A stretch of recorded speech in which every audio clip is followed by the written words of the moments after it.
చింత యావత్తు దేవుని పైన వేయండి. మీరు నెమ్మది కలిగి ఉండండి. పిల్లలు ఏ విధంగా ఉంటారు? మా అమ్మ చూసుకుంటుంది, మా నాన్న చూసుకుంటాడు, వాడు ఏం చూసుకోడు, వాని కొరకు ఏం చూసుకోడు వాడు. అలాగే మన చింత కూడా అంతా మన డాడీ మీద వేయాలి. మన డాడీ ఎవరు?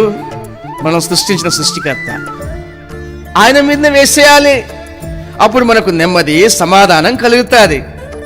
ఒకవేళ మనం ఇవన్నిటి కోసం ఆలోచిస్తే మనకు నెమ్మది, సమాధానం ఉంటుందా? ఉండదు.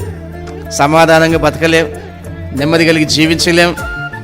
కనుక నా ప్రియ సహోదరులారా, ఇశ్రాయేలు ప్రజల్ని అరణ్య మార్గములో నడిపించేటప్పుడు దేవుడు ఏ విధంగా వారికి సహాయము చేశాడో అదే విధంగా మన యొక్క జీవన ప్రయాణములో మనకు తోడుగా ఉండి మనల్ని నడిపిస్తాడు, మనకు సహాయం చేస్తాడు.